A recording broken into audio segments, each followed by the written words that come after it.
A major disappointment for Barbadians set to attend the Rihanna concert on November the 1st. The show has been postponed. Show promoters Live Nation Global Touring says technical difficulties associated with the transport of equipment led to the postponement of the Barbados leg of the unapologetic Rihanna Diamonds World Tour. Live Nation says the rescheduled date is unavailable at this stage, but tickets purchased for the November 1st event will be valid for the rescheduled performance next year.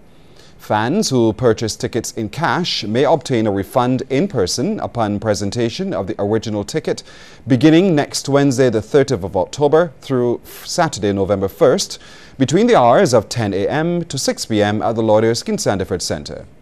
Concertgoers who order tickets online at ticketmaster.com are asked to call 1-800-745-3000 toll-free to have their ticket purchase cancelled, and those who purchase tickets via credit card at the Welch's Plaza box office may obtain their refund in person upon presentation of the original ticket at the Lord Erskine Sandiford Centre, or may mail their tickets to the Premier Event Services office. Well, high winds gusting at times to around 100 kilometers swayed trees across Barbados today. The force of the wind was so strong that it uprooted trees in the Aricot St. Thomas area. The high winds were coupled with heavy showers which resulted in flooding in some low-lying areas. Many roads across the island became virtual rivers, and Barbadians can expect more heavy showers and high winds into the weekend. The Met Office says they've been flooded with calls from Barbadians concerned about persistent showers and high winds. Well, here now to tell us what more we can expect over the weekend is our meteorologist David Best. David, good evening. All right, good evening to you, Pearson, and good evening to all. And before we get to the weekend, though, there's a statement that was issued by the Meteorological Office this afternoon, and this pretty much sums up what we are having and what we are expecting to have into the weekend. Now, first of all, there's a low-level trough system which is presently moving across Barbados and across the windward portion of the island chain. And this has been generating some lengthy periods of light to moderate rain, that is the drop type, and some occasional outbreaks of moderate to heavy showers, along with gusty winds and isolated thunderstorms. Now, the unsettled weather is expected to continue tonight and into tomorrow.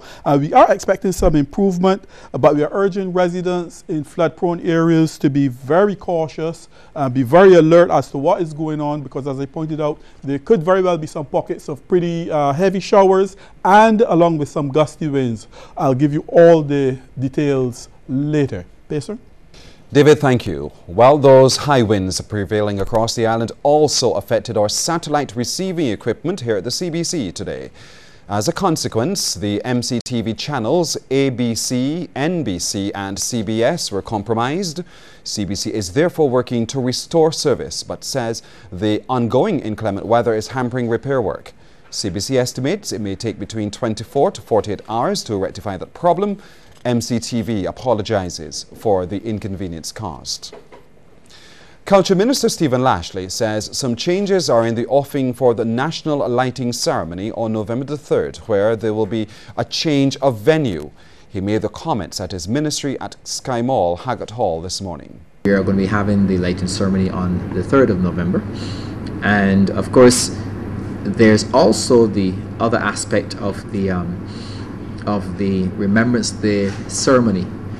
We will usually have the lighting ceremony in National Hero Square, but this year, to accommodate plans for the Remembrance Day service, we will have the lighting ceremony in Independence Square. Minister Lashley also expresses his appreciation to Sagicor Life Insurance, which has chosen to sponsor the lighting ceremony.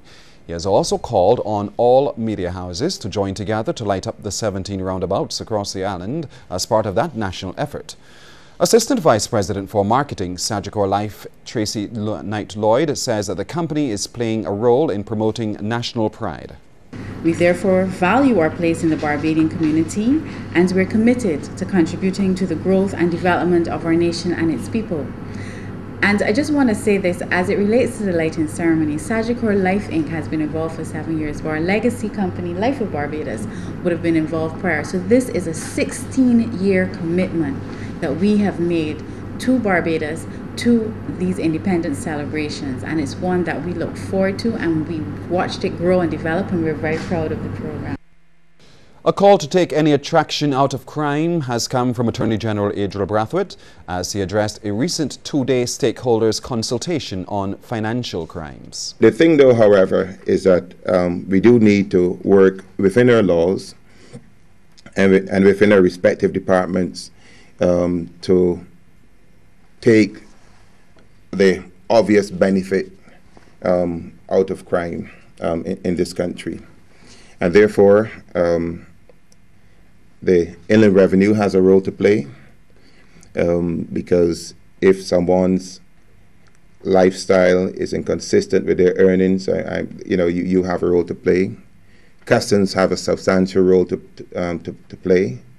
The police has its role to play, and of course the Financial Intelligence Unit has its role to play.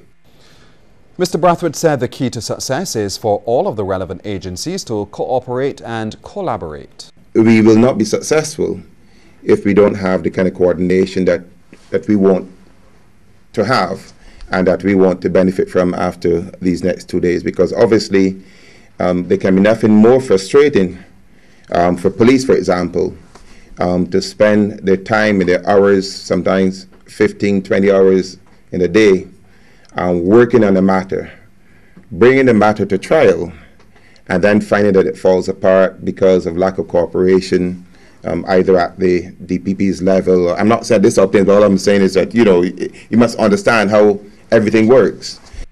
A vote of confidence, the government's response to the economic challenges facing the country. It has come from Deputy Governor of the Central Bank of Barbados, Cleviston Haynes. He says the implementation of a proposed adjustment plan should help to grow the island's foreign exchange reserves and create employment, especially for young people. Mr. Haynes made the comment at a recent award ceremony at the Island Inn Hotel for participants of Republic Bank's Youth Link Apprenticeship Program. Government has announced its intention to implement an adjustment program that addresses imbalances in the economy while promoting a resurgence and expansion of economic activity.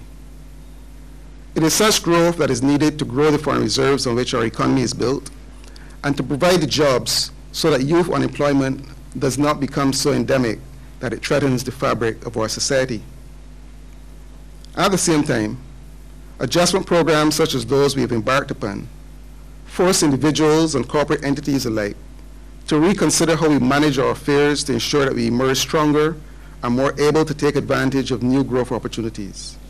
The Deputy Governor says while the focus for Barbadians now must be on higher productivity to help drive the economy, they should also pay special attention to the quality of service delivered. Quality of service as a product provides value added that individuals are quite willing to pay for, even though it might appear on the surface to be more expensive. This is especially true in our tourism sector. Our hotels and restaurants, which provide a superior service, have a high repeat clientele. And that is the quality we must all aim to emulate. The Barbados Hotel and Tourism Association says it expects that any incentives provided to the incoming Sandals Beaches resorts will be available to all of its members as well. In a statement on Sandals setting up in Barbados, the BHTA said this would help to ensure that a level playing field is maintained. The association says it welcomes Sandals to Barbados and recognizes the value of the brand. The association also says that they acknowledge its potential positive effect on the marketing of Barbados and our ability to attract and secure airlift. The BHTA also commented on the new concession referred to by Minister of Tourism Richard Seeley regarding the tax concessions for food and beverage that are based on investments of $500 million or over. They say it would expect that based on the criteria for qualification, these concessions would take effect when the Sandals Beaches comes into operation. The Ministry of Education is being advised to introduce technology education in both primary and secondary schools. It's coming from Executive Director of the TVET Council, Henderson Eastman, who believes Barbados needs to accelerate curriculum diversification in its schools and introduce programs that are relevant to the national needs. He made the comment at the closing ceremony of the Youth in Agriculture program managed by the TVET Council in association with the Inter-American Institute for Cooperation on Agriculture. Mr. Eastman says the Council is working closely with the Ministry of Education, Science and Technology and Innovation to expand Caribbean vocational qualification in secondary schools. However, he believes more needs to be done. A technology education curriculum will do all those sorts of things. It will blend the old ways, the new ways, and teach the TRIF on how we can make use of all the materials that we throw away. Also, with the expansion of the 6 farm schools in Barbados, consideration should be given to introducing design and technology as a subject in the curriculum in more schools. I think only one school on the island, I think it is Commermere, that does design and technology. This will go a long way to exposing our youth to both the old and the new TRIF methods that I'm speaking about. Well, just over 20 young people received certificates and/or awards for their participation in the Youth in Agriculture program. Mr. Eastman reminded them that entrepreneurship is about patience and learning from mistakes. He also stressed that there are many valuable and viable ways of earning from agriculture. I urge you just to watch many of our CARICOM immigrants who come to Barbados and get involved in agriculture and its related activity. They are driving the latest double cabs or enclosed vans. They are building decent houses, no worse than ours, and they are making a decent living in this country, while many of our youth continue to abhor and spurn agricultural activity. While also speaking at the closing ceremony, Minister of Labour, Social Security and Human Resource Development, Dr. Esther Bayo-Sekou, urged young people involved in agriculture to help promote healthy eating among their peers and the rest of the population. More and more children are becoming obese and getting diabetes even in primary school because they aren't eating the right foods. So my challenge to you, especially you young agriculturalists, my challenge to you is to help us to find a way to get Barbadians, especially your generation, to eat healthy local foods. It would give us a different result. Your generation would be healthier. We would be spending less money overseas to buy food. More people would buy your produce and your business will grow. That's what we call win-win. The Chief Executive Officer of the Barbados Agricultural Society, James Paul, says the local farming community needs an injection of capital similar to the millions of dollars local businessman Kiffin Simpson has put into a mega farm in Guyana. While lauding the move by Mr. Simpson, who appears to be diversifying his vehicle and petroleum business, Mr. Paul says agriculture here needs similar support. We need that kind of investment in Barbados too, to help our local agriculturists, our local farmers, okay, to be able to step up to the plate. And it would take some investment, and this is the right thing, again, the private sector, or persons interested in the private sector can actually step up to the plate. In a wide-ranging media briefing following the Society's recent annual general meeting, Mr. Paul said farmers need to move agro-processing beyond poultry and pork. Onion production has started to decline a bit. I think that I'm satisfied that over the last 2 years or so, we have seen now an increase in the acreage being devoted to onions. But we would like to see at least 200 acres of onions being planted in Barbados on an annual basis. That we have not achieved that kind of result as yet, and we would like to think that we can achieve it. But besides the onions being planted, what we would like to see is that the quality of the onions be consistent to the point where an Aunt Mays who uses onions in the development of this seasons can actually use it and depend on it. Schools across Barbados held a number of events to mark International Literacy Day, among them the Thelma Barry Nursery School. Principal Angela Chaplin says the school's efforts this year have been directed at educating parents about the importance of reading for their children's development. Every morning, at least 3 times a week, we have parents coming in and reading just after prayers. Every teacher has a reading corner. That is a set of books that each parent has sent. From the time the school started, each child was asked to bring a reading book, not a coloring book. Ms. Chaplin says they've been using a variety of teaching methods to help the children grasp literacy concepts. We also have listening lottos where the children have to listen. You have to develop the children's listening skills in order to help the children to be able to repeat. If a child has not internalize what he has heard. Therefore, then the child cannot verbalize. Therefore, listening is very important. So we have some lotto games for the children. We use rhymes, rhythm, and we also use the violin. It's also taught where the children have to concentrate and listen. Meanwhile, there is an ongoing thrust to promote reading in primary schools, and an institution that's spreading that message to all of its students is the St. Lawrence Primary School.